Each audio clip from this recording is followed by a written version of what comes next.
Informações, você sabe que a informação aqui no Revista da Cidade não para, né? E agora a gente vai conversar sobre diabetes. Você tem alguma dúvida sobre esse tema? Mande a sua pergunta pra gente. Já tem uma foto aqui onde você pode interagir através do Revista da Cidade, a foto do doutor que vai participar com a gente sobre esse assunto, a doutor Vilmar Acúrcio, que é endocrinologista.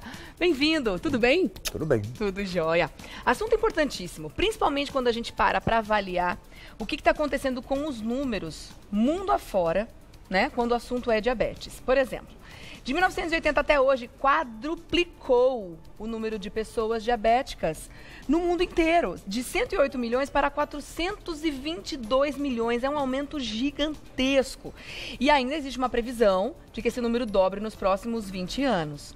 Antes de mais nada, vamos falar sobre o que pode ter mudado no comportamento das pessoas, da população de uma forma geral, isso não só falando aqui sobre o Brasil, né, que a gente também tem números bem alarmantes, mas o que mudou tanto na vida das pessoas a ponto desses números estarem hoje nessa proporção, doutor? De fato, a epidemia de diabetes tem a ver com a epidemia de obesidade. Então hoje já é considerado uma epidemia? Ah, com certeza. Tá. Com certeza, de obesidade e de diabetes. Uhum. Tá?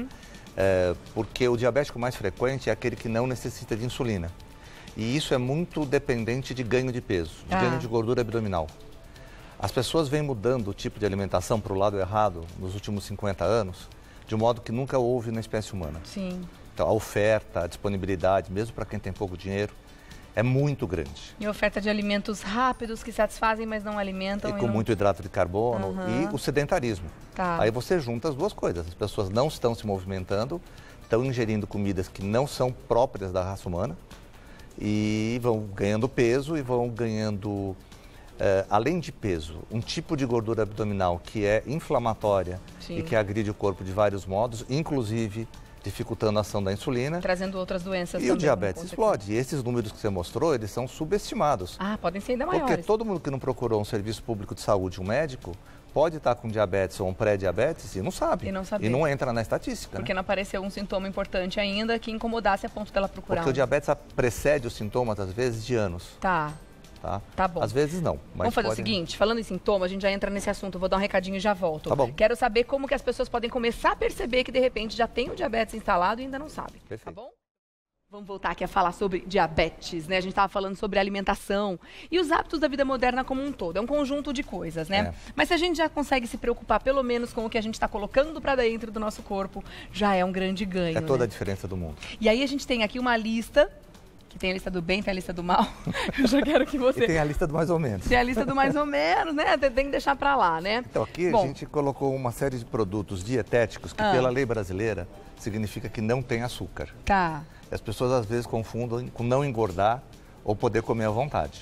Mas o fato de não ter açúcar, para o diabético, essa informação ela não é completa, né? E ela pode ser muito perigosa, porque a maioria dos alimentos, ou quase todos os alimentos, a gente ingere e se transforma também em açúcar no nosso organismo, alguns ainda com mais facilidade ou mais rapidez, não é, doutor? Por isso que ele precisa de orientação. Por exemplo, aqui nós temos o macarrão de arroz. Sim. Que aí as pessoas começam a confundir coisas. Né? Para quem não tem glúten, mas tem nada arroz. A ver com o diabético. Arroz tem carboidrato. Sim. Então, o diabético, ele pode e deve comer carboidrato, mas de uma maneira controlada. Tá. Porque ele não pode comer açúcar de absorção rápida. Então, quando a gente fala dietético, não tem o açúcar refinado. Mas tem outras coisas que viram açúcar. Sim. Então, eles podem comer, desde que de uma maneira orientada e controlada. Né? Infelizmente, o diabético não pode fazer uma dieta da cabeça dele, ou lendo vários sites, várias informações da mídia, porque ele não tem a informação técnica de fazer a escolha correta. Claro, então, porque ele é uma precisa combinação que pode ser perigosa demais para ele, né? Tem um lado bom que você não precisa se privar de tudo, mas tem um lado ruim que você não pode ser criativo. Não pode fazer isso sozinho. Você tem que ser, orientado. Tá certo. Bom, eu tô sentindo cheirinhos perfumados aqui de suco de saquinho, né? O suco de saquinho é um dos mais bonzinhos, né? É mesmo? Porque o grande problema dele é o açúcar. Mas pensando no diabetes. No diabético, né? A qualidade tem outras coisas. Tem outras coisas aí dentro que são químicas. No caso das frutas, o diabético tem que tomar cuidado também? Muito, muito. Tem que escolher as frutas que têm um índice glicêmico menor, quer dizer, sobe mais devagar o açúcar no sangue quando ele ingere e com quantidade muito controlada, né? Tá. Açúcar absorve muito rápido, açúcar de fruta absorve muito rápido. Tá, então Então, não é porque é natural que é bonzinho bom. É. para o diabético, tem que tomar esse cuidado. E quando a gente parte para as farinhas, você falou aqui da farinha de arroz, aí quando a gente vê um biscoitinho, por exemplo, por mais que seja dietético também, o que o diabético tem que prestar atenção é em não ficar comendo o mesmo tipo de alimento o dia todo. Tipo, vai fazer um lanchinho, opta por uma bolachinha, mas já almoçou macarrão, então tá optando por carboidratos o dia inteiro. Não pode, tem que ser, pode assim, até ter todos durante a semana, todos no mesmo dia, fica complicado, tá. né? Tem que variar. E tem que ter regra, diabético tem que ter regra. Tem que ter horário para comer. Tem que ter horário para comer. Se toma insulina, então, é vital, vital mesmo. Então, assim, ele não pode cada dia comer de um jeito, cada dia comer em horários diferentes, ele precisa de regra. A pessoa que tem diabetes acaba se tornando, para o seu próprio bem, muito bem informado, um especialista até em alimentação, né? Porque, é claro, precisa conhecer para ter uma vida mais próxima do mais saudável possível, porque viver com diabetes descontrolado pode ter consequências terríveis para o organismo, né, doutor? Terríveis. Principalmente as crianças com diabetes tipo 1 que usam insulina. Eles acabam sendo muito informados, né? Muitos deles discutem dose de insulina e tipo de insulina com a gente por informação acumulada ao longo de anos, né? Só. É muito legal. Tá. Mas se não cuidar, né, vai ter complicação. Quais são as consequências que o diabetes pode trazer? As mais conhecidas, né, que o pessoal tem mais medo, fala, eu vou amputar a perna, amputar o pé, eu vou ficar cego, ter problema no rim, e tudo isso é verdade. Tá. Né? Felizmente, são os extremos da cada doença, um de nós tem uma tendência maior de ter uma complicação num determinado órgão. É muito difícil ter todas as complicações numa pessoa só. Né? Uma muito frequente é a história do pé diabético, né? Que o pessoal pensa muito que é por causa da circulação, e indiretamente mas é por causa de uma neuropatia.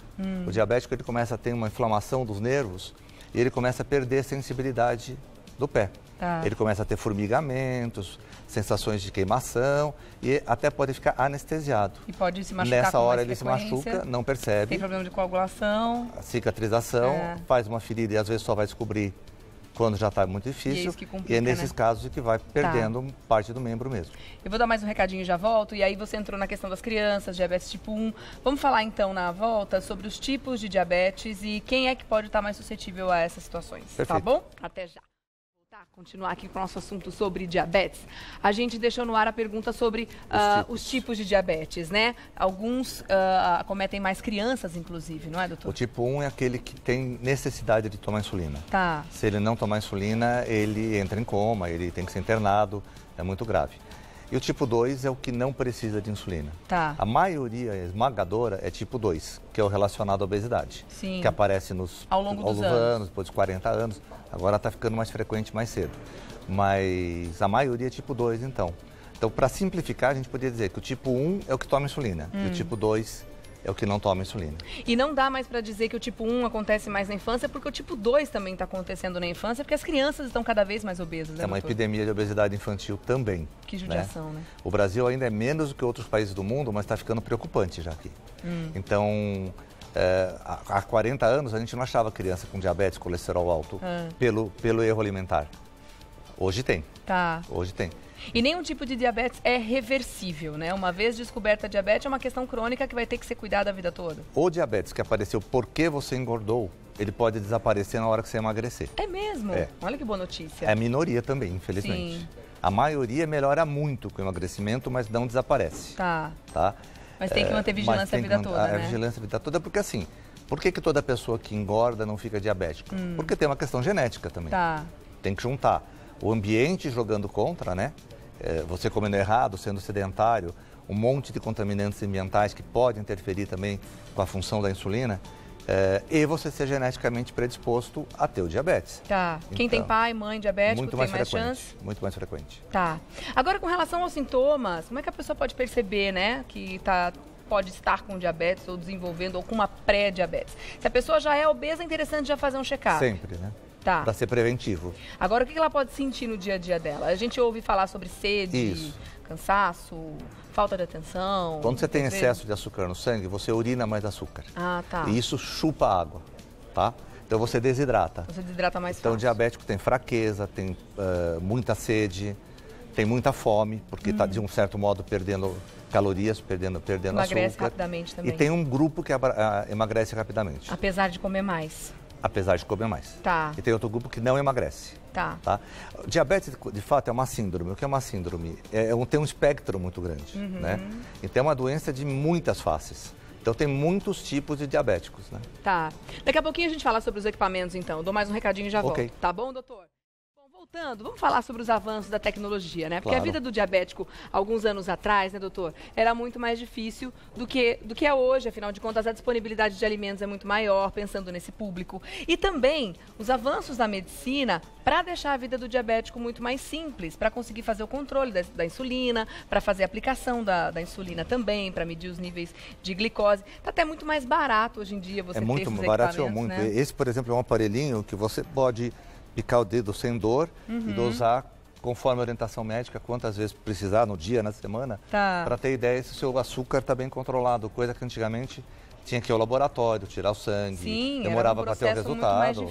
Muito mais difícil. Tem os equipamentos hoje que ficam no corpo do paciente, liberando a insulina de acordo com a necessidade também, né? É uma bomba de infusão de insulina, né? Esse é para insulino dependente, né? Tipo 1.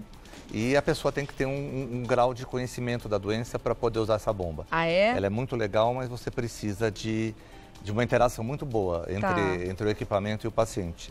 E hoje também você tem outras substâncias que a gente não tinha antigamente para controlar a diabetes, por exemplo, do tipo 2, né?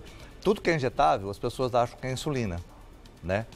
E hoje tem remédios injetáveis que não são insulina e que ajudam a controlar o açúcar do diabético tipo 2, né? Alguns deles você aplica uma vez por semana, um deles específico. Uma aplicação injetável por semana e você tem uma ajuda no controle do seu diabetes. Outros você tem que aplicar uma vez por dia. E aí a medicina vai descobrindo coisas, né? Fizeram um remédio para diabetes que percebeu que esse que é injetável que também ajudava a emagrecer, que é alguma coisa que a gente quer do diabético. Tá. Então, por exemplo, isso aqui é uma canetinha, que aqui você coloca o produto dentro e que começou como um remédio para controle de diabetes, continua sendo, só que agora foi feito um estudo que em doses maiores ajuda as pessoas a emagrecerem. Tem outros benefícios também. Hoje você tem muitas armas que você pode misturar para o paciente diabético para individualizar o tratamento e ter o melhor resultado. Vamos tirar algumas dúvidas do pessoal de casa aqui também. A Patrícia quer saber o seguinte: o cigarro pode agravar ou piorar o diabetes? Pode dificultar o processo de cicatrização? Ele pode piorar uma complicação do diabetes. O diabetes tem uma alteração de circulação, tá? Então, isso que leva a uma cicatrização pior. E o cigarro também faz a mesma coisa. Então, quem é diabético e fuma, tem dois problemas agindo contra o corpo no mesmo sentido.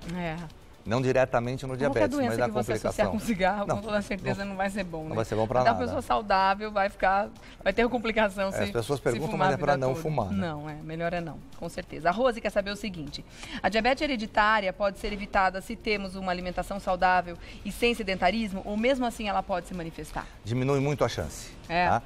A genética hoje em dia a gente sabe que é 25% da história.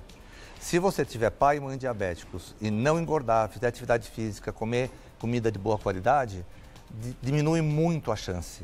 Quase que elimina a chance, a gente pode dizer. Vale muito a pena investir nessa estratégia. Tá certo, então. Deixa eu agradecer demais a presença do Dr. Vilmar Acúrcio, que é endocrinologista, esteve com a gente, tirando essas dúvidas bem importantes. Lembrando que dia 14 de novembro é o Dia Internacional de Prevenção ao Diabetes, né? É o dia que todo mundo deve prestar atenção. Então, se você ainda não parou para pensar nesse assunto, se não fez nenhum tipo de controle esse ano, pelo menos um check-up anual é bom saber como é que estão os níveis de glicose aí, né? Com certeza. E a Sociedade Brasileira de Diabetes vai fazer um show no Ibirapuera dia 14 e 15 para comemorar a data, fazer testes para testes avaliar. Gratuitos?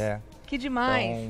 Então todo mundo em São Paulo... É só olhar Paulo na internet que vocês vão achar. Participando. Tá bom. Obrigada, meu querido. Até a próxima, viu? Até a próxima. Assunto importantíssimo, né, gente? Vamos prestar atenção na alimentação sempre.